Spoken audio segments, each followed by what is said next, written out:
Assalamualaikum warahmatullahi wabarakatuh. Salam jumpa, salam sejahtera untuk Anda semua, saudara-saudaraku dimanapun Anda berada. Terima kasih yang tidak terhingga kami selalu sampaikan kepada Anda atas respon positifnya terhadap konten-konten kami.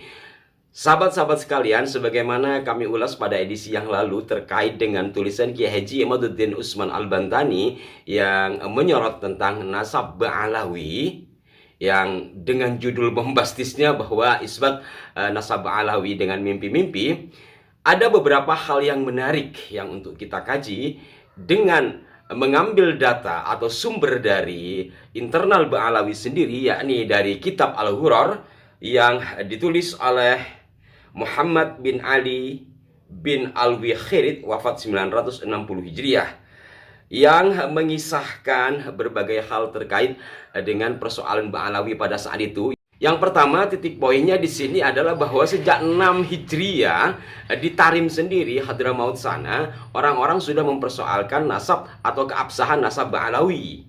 Jadi bukan barang baru kan?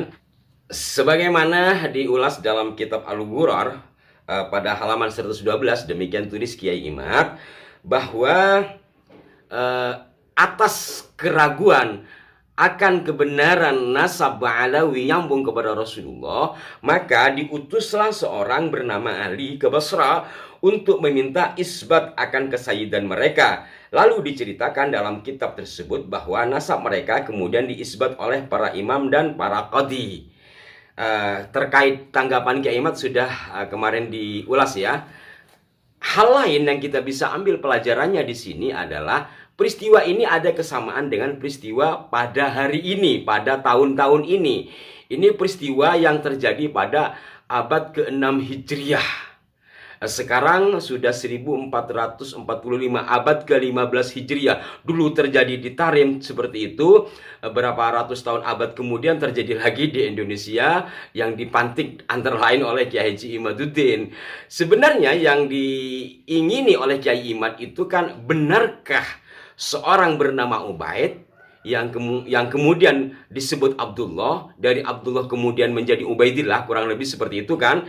Benarkah tokoh ini adalah turunan Rasulullah yang sambung nasabnya melalui Sayyidina Husain? Kan seperti ini yang ingin dicari.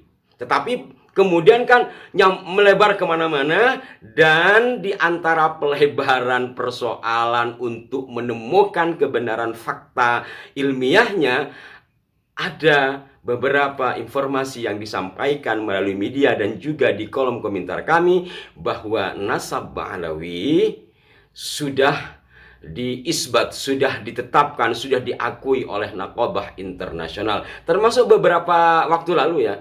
Anda jangan macam begini-beginilah, bahwa nasab Sadah Ba'alawi, bahwa yang tertuang dalam Rabithah Alawiyah itu sudah diakui oleh Naqabah Internasional, Naqabahnya namanya ini.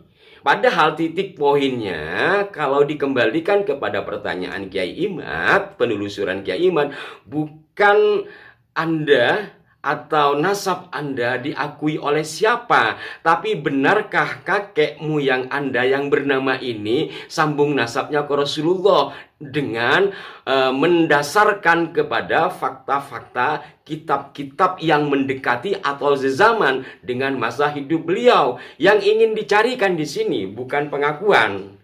Nah, nampaknya pada abad ke-6 Hijriah ada kesamaan dengan hari ini. Ketika orang Tarim mempersoalkan atau mempertanyakan keabsahan nasab Ba'alawi di sana, bukan menunjukkan ini loh data-data kami, kitab yang menunjukkan ini. Karena kan sudah ratusan tahun ya, kalau ngitung dari Nabi Muhammad abad ke-1 Hijriah sampai ke-6 kan sudah ratusan tahun. Setidaknya kan ada kitab-kitab nasab yang bisa ditunjukkan. Ini loh leluhur kami, bukti-bukti otentiknya ini. Atau setidaknya kalau bukan kitab terbitan ya manuskrip, tetapi malah datang ke Basra minta diisbat nasabnya. Jadi sama seperti hari ini. Terkait dengan peristiwa itu, Kiai Imad memberikan catatan ini agak menggelitik. Sebagaimana umum diketahui bahwa 3 putra dari Ahmad bin Isa itu ada di Basra. Mestinya kan kalau memang kita keluarga besar dari Ahmad bin Isa, anak turunannya, sebelum mendatangi qadhi atau imam yang di Basra, kita datang dulu dong ke saudara kita yang ada di sana, minta silsilahnya, sambung nasabnya ke kita, kan seperti itu. Itu yang menjadi catatan Kiai Imaduddin Utsman dalam tulisan kemarin ya. Nah, saudara-saudaraku sekalian, poin tadi adalah bahwa setidaknya dari tulisan Kiai Imad ini menginformasikan kepada kita bahwa sejak abad ke-6 Hijriah, Nasab Alawi sudah diragukan oleh masyarakat Tarim. Kemudian keraguan-raguan masyarakat Tarim bukan dijawab dengan menunjukkan manuskrip atau literasi, tetapi malah minta isbat nasab ke Basra. Dan itu pun diragukan, benarkah terjadi isbat di Basra? Hal lain, sahabat-sahabatku sekalian, dari apa yang disampaikan oleh Kiai Imaduddin Utsman ini menginformasikan kepada kita fakta-fakta yang terjadi pada abad ke-10 Hijriah. Karena kitab tadi ditulis pada tahun 900 sekian Hijriah, ya abad ke-10.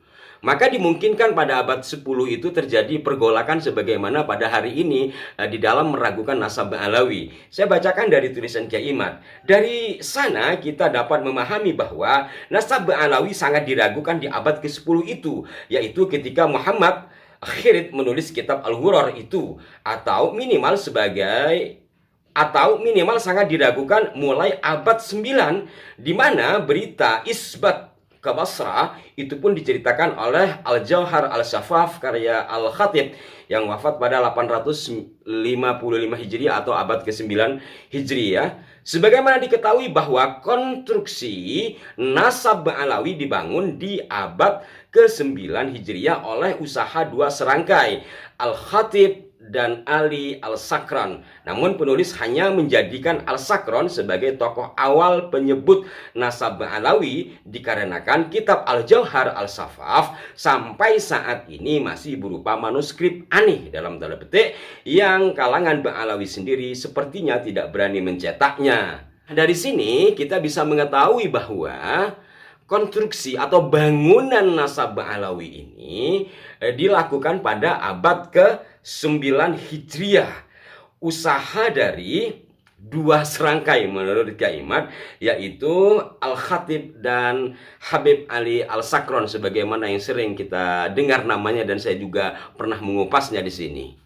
Nah, saudara-saudaraku sekalian, dari apa yang disampaikan oleh Kiai Imad, kalau memang ada hal yang perlu disanggah, monggo disanggah. Saya hanya menyampaikan ya, bahwa sekali lagi konstruksi atau bangunan dari nasab Alawi itu didirikan pada abad 9 Hijriah melalui dua serangkai, Al-Khatib dan Ali Al-Sakran. Tetapi dari kitab Ali Al-Sakran itu diterbitkan, sementara dari Al-Khatib itu tidak diterbitkan. Nah, dari sini kemudian dimungkinkan terjadi gejolak, maka dibuatlah jawaban-jawaban melalui tulisan-tulisan pada saat itu untuk tetap memperkuat bahwa nasab Alawi itu tersambung ke Rasulullah, sehingga muncullah kitab-kitab seperti kisah-kisah dalam kitab seperti dalam Al-Ghurar dan sebagainya.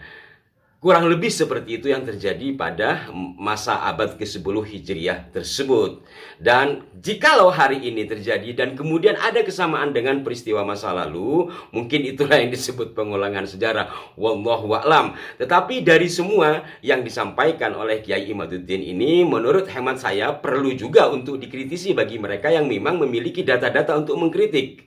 Bukan hanya sekedar mengkritik apa adanya. Sekali lagi di sini saya hanya memberikan data-data pembanding dari seorang Imaduddin Utsman. Bagi Anda yang memiliki data penyanggah, monggo. Agar apa? Agar berimbang dan menjadi titik keilmuan. Bukan kemudian memberikan jawaban seperti pengulangan tadi, bahwa nasab Alawi sudah diisbat oleh Naqabah Internasional. Bukan di situ, tapi titik poinnya bahwa benarkah tokoh yang bernama Ubaidillah atau Abdullah itu adalah tokoh historis yang memiliki dasar kuat secara literasi primer ataupun yang mendekati tersambung sahih ke Rasulullah. Hanya pada titik itu yang ingin dicapai, bukan yang lain-lain. Yang lain-lain adalah kembangan-kembangan. Baik saudara-saudaraku sekalian, mudah-mudahan bermanfaat. Dan mari hal ini kita sikapi sebagai diskursus ilmiah, bukan pemecah belah satu sama lain. Sebagaimana disampaikan oleh dua tokoh sepuh Nahdlatul Ulama, yakni Kiai Haji Miftahul Akhyar dan Kiai Haji Sa'il Akil Siraj, bahwa jikalau hal ini dilakukan diskusi ilmiah akan ketemu. Jangan saling membenci, lakukan diskusi. Seperti itu, sekali lagi Mudah-mudahan ada manfaat dari apa yang saya sampaikan ini, dan mohon maaf pula jika ada kekeliruan. Sampai jumpa. Wassalamualaikum warahmatullahi wabarakatuh. Salam damai dan salam ilmiah.